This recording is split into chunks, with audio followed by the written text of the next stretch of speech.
अभी मैं जा रहा हूँ इंस्टीट्यूट ऑफ हिमालयन माउंटेन।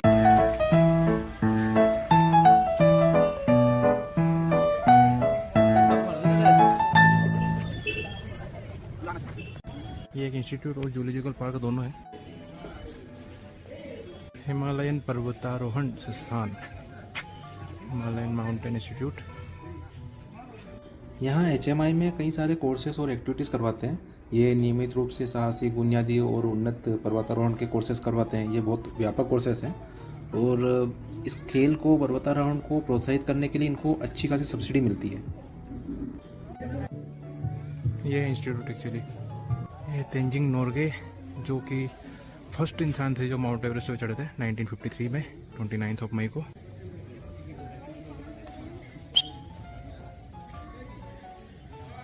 यह है नवांग गोम्बू, जो कि 2 बार माउंट एवरेस्ट क्लाइंब करने वाले पहले इंसान थे। 1936 से 2011 तक थे ये। यहाँ पे इन्होंने लगभग पूरे टाइम पे इंस्ट्रक्टर का काम किया था इंस्टीट्यूट में। काफ़ी डेकोरेटेड इंसान थे, काफ़ी इनको प्राइज मिले हैं, टाइगर्स मेडल और पद्मश्री, पद्म भूषण, अर्जुन अवार्ड। दोस्तों मैं हूँ अभी HMI में, हिमालयन माउंटेनियरिंग इंस्टीट्यूट में, दार्जिलिंग में। तो ये एक्चुअली बनाया था मोटिवेट करने के लिए लोगों को बाहर चढ़ने के लिए। तो 1954 4 नवंबर को इसको इनॉग्रेशन हुआ था। जब माउंट एवरेस्ट पहली बार क्लाइंब हुआ 1953 में, तेंजिंग नोरगे और एडमंड हिलेरी ने किया था। उसके बाद लोगों के मन में एक गहरी रुचि पैदा हुई। उन्होंने पर्वतारोहण को एक सम्मानित प्रयास के रूप में देखना शुरू करा और भारत के जो पहले प्रधानमंत्री थे जवाहरलाल नेहरू, उन्होंने भी इसको प्रोत्साहित किया और दार्जिलिंग में HMI की स्थापना करवा दी। और जो भारतीय पर्वतारोहण के प्रणेता थे नरेंद्र धर, ये पीछे जो जयाल भवन बना, इसके संस्थापक प्राचार्य वही थे। और तेंजिंग नोरगे HMI के फील्ड ट्रेनिंग के पहले डायरेक्टर बने। और जो यहाँ की इमारत है, बिल्डिंग, इसको वास्तुकार थे जोसेफ एलन स्टीन, उन्होंने डिजाइन किया था, जो उस समय कलकत्ता के पास बंगाल इंजीनियरिंग कॉलेज में पढ़ाते थे। और भारत में अपने करियर की ये पहली इमारत थी जो आधी सदी तक चली। काफ़ी बड़ी बात है और काफ़ी सही, अच्छी बात भी है। यहाँ इनका एक म्यूजियम भी है जो कि 1957 में एस्टेब्लिश हुआ था, Bengal natural history museum. Museum का अपने को ज़्यादा कोई शौक है। ये है रेड पांडा, इसे मैंने पहली बार देखा है। यार मैं इतने जू के फेवर में हूँ नहीं, नेशनल पार्क के फेवर में ज़रूर हूँ, क्योंकि वहाँ पे उनका नेचुरल इनहेबिटेंट मिल जाता है। पर ठीक है, कुछ जानवरों की सेफ्टी के लिए शायद जू भी ज़रूरी होगा। ये ब्लैक बियर, काला भालू सो रहा है। इनके लिए बाउंड्री ओपन ही है, लेकिन थोड़ी सी ऊंची है तो ये लोग इसको जंप कर नहीं पाते। स्नो लेपर्ड,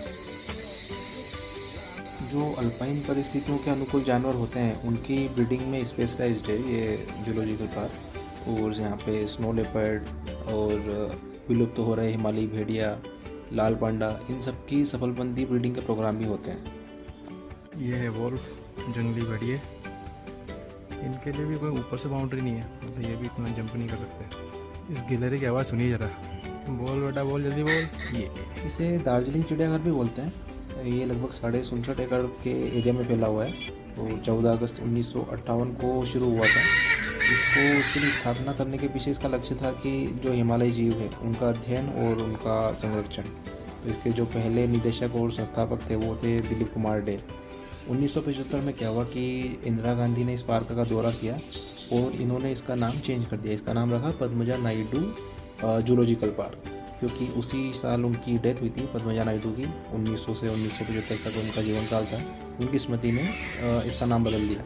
वो सरोजिनी नायडू की बेटी थी पद्मजा नायडू। और 7000 फीट की ऊंचाई पे सबसे ऊंचा चिड़ियाघर है भारत में। Himalayan park.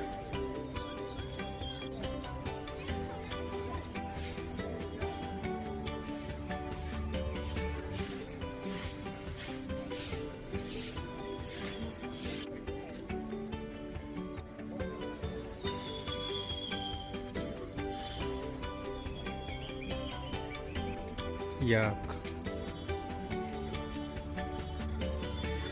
Mishmi takin, parrot fish.